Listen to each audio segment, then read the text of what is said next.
السلام عليكم ورحمة الله وبركاته، كي راكم دايرين خوتي؟ ان شاء الله قاعد تكونوا ملاح وتكونوا في صحة جيدة. اليوم جمال بالماضي اعلن على قائمة ال 25 لاعب اللي تدعاهم لمباراتين منتخب النيجر في التصفيات المؤهلة لكأس افريقيا. شفنا باللي لا اللي استخرجت منه والسوشيال ميديا ومواقع التواصل الاجتماعي يعني انفجرت بالتعليقات وبالآراء، ومن حق كل انسان انه يقول رايه ويقول الحاجة اللي بانت له باللي صحيحة. صح، اولا نبدو بالحاجات الايجابيه واللي عجبتني بزاف بزاف في هذه القائمه. عندك اولا 15 لاعب اقل من 25 سنه، عندك خمس كوادر فوق 30: ماندي، محرز، بلايلي، سليماني، ديلور. وعندك في الدفاع الحاجه الشابه بزاف اللي هما كانوا ربعه، ربعه جدد. عندك ظهير باتسي، عندك حاجم، عندك ايت نوري، وعندك بالعيد. في الحقيقه هذو كلهم يستاهلوا تواجد. حاجه مليحه بزاف انه تشوف عندك هذا التنوع، راك فاهم؟ لانه في وقت مضى لا راك معقلين انه الجزائر كانت تعاني خصوصا في مراكز الدفاع، ما كانش انك تضطر تروح للخليج، تضطر تروح هنا البطوله المحليه تشوف لاعب به يشغل الدور تاع المدافع. ولكن حاليا رانا نشوفوا باللي الوفره تاع اللاعبين من المدافعين الصغار في السن حاجه مليحه بزاف وتعطي للجزائر قوه في المستقبل. والحاجه الشابه تاني انهم كلهم صغار في السن. عندك اللاعبين الجدد تاع جمال بالماضي اللي هما بوعناني، عندك الشعيبي، عندك فاندين، عندك حجام، عندك بالعيد، وعندك ايت نوري. وصافي بليزير انه يكون كاين هذا التنوع الكبير من اللاعبين. نجو نهضروا بشويه عن وين ظهر التباين والتفرقه بين الجمهور الجزائري. كاين ثلاثة ولا أربعة تاع اللاعبين يعني صرا فيهم الاختلاف، واللي هما كل من عيسى ماندي، كاين اللي يقولوا بن سبعيني، عندك زرقان، عندك بلايلي. هادو لاعبين أربعة الجماهير الجزائرية ما تفاهمتش عليهم. وكاين اللي قال أولا نبدو بماندي وبن سبعيني، كاين اللي يقول لك بزاف انه هذو اللاعبين خلاص. نجو لماندي، ماندي نجو لماندي، كاين اللي يقول لك باللي عيسى ماندي في هذا الوقت بالتحديد يعني ما راش يلعب مع فياريال ومستواه راه مولي بزاف بزاف بزاف. كان على جمال بالماضي انه يعني ما يعيطلاش هذه المباراة هذه باش توصل له الرساله بلي انه لازم تشوف فريق اخر وتخرج من فياريال باش تلعب باش تنجم تولي. حنا خطيفات في الفيديو اللي فات كي قلنا انه عيسى ماندي ما لازمش تستدعيه، ماشي معناتها خلاص في المطلق ولا انه يستغنى على خدماته للابد، ولكن فقط هذه الوديتين وربما حتى كاس افريقيا الجايه. لانه عيسى ماندي مازال 31 سنه، وبالنسبه للمدافع 31 سنه مازال عنده في البالون. تما لو كان يبدل الفريق ويتحسن مستواه يعني مرحبا به، وبلاصه دائما جايه. وعيسى ماندي الحاجه اللي تعجبني فيه انه لاعب محترف تقريبا. تشوف بن سبعيني بزاف يدير لي كارت جون لي كارت روج، عندك كام ثاني بالعمري شويه جاي متسرع، ولكن تلقى عيسى ماندي دائما ثقيل ورزين في الميدان وما يديرش هذوك الحركات. يعني تقريبا تحسه باللي محترف، محترف صحيح صحيح محترف ومتأسس صحيح، سواء كان في الشخصيه ولا كان في كره القدم. ولكن حاليا صراحه صراحه عيسى ماندي مستواه راه مولي، ما كانش لازم يعيط له ويعطي فرصه اي لاعب اخر هكا منها.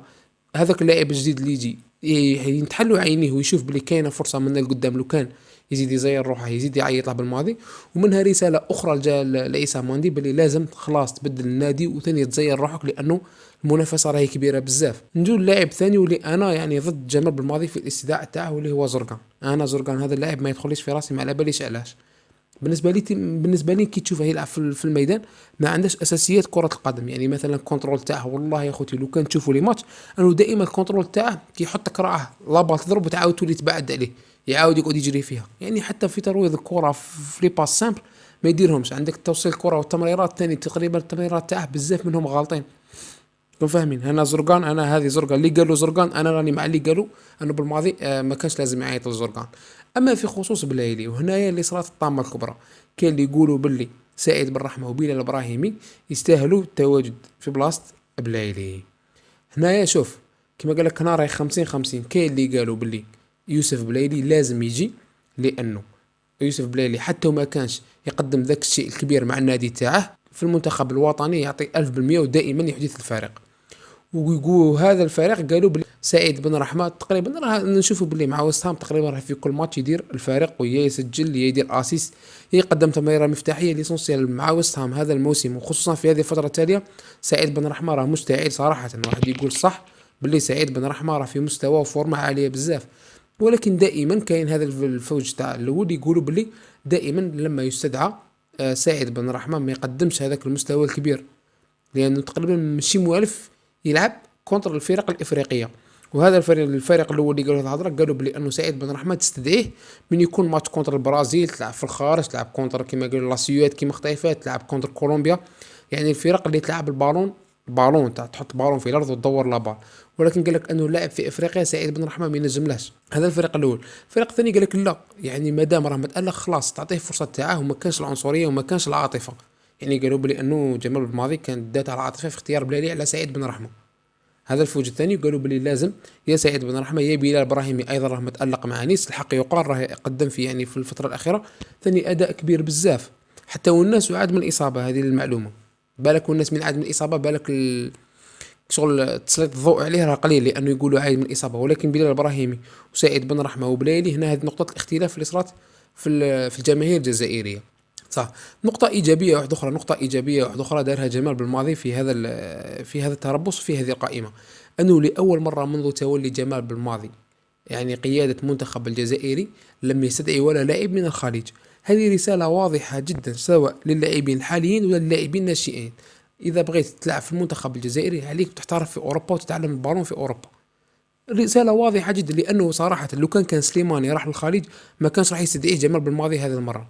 وحتى لو كان بلايلي عاود ولا الخليج ما كانش راح يستدعيه. كيفاش نخلي انا بالرحمه في يلعب في اوروبا ويلعب في دوري انجليزي اقوى دوري، ونعيط لك تلعب في الخليج؟ ولهذا رساله واضحه جدا من جمال بالماضي. اذا بغيت يكون ليك مكان اي شاب راه يلعب في كره القدم وصغير، يا اخي روح الكره اوروبا، تعلم وتاسس في اوروبا يكون لك مكان. في نهايه الفيديو خوتي كان فيديو صغير ناقشنا فيه القائمه اللي استدعاها جمال بالماضي. السؤال المطروح دروك خوتي، واش هي التشكيله اللي تشوفوها يعني لازم يدخل بها جمال بالماضي كونتر مباراه النيجر؟ واش هي افضل تشكيله؟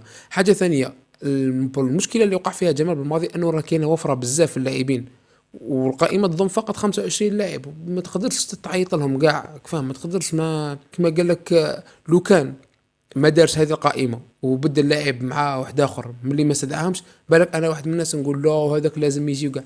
تقريبا راه في موقف حرج، لانه كاين بزاف لاعبين يستحقوا كاع يستحقوا التواجد. بالنسبه لي انا قلت لكم زرقان هذا ما نبغيش، زروقي شويه من ذاك الذكي، من ذاك الذكي يقيسها كما يقولوا صحابنا في الشرق، ولكن كما زرقان خوتي لا، ما كانش كيفاش.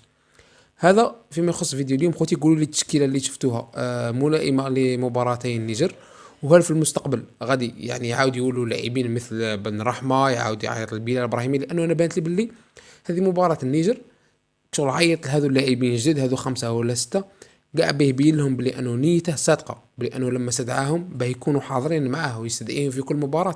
تقريبا هكا يعزز منهم الثقه ويخليهم يقولوا بلي يعني حسنا الاختيار من خيرنا الجزائر، فاهم؟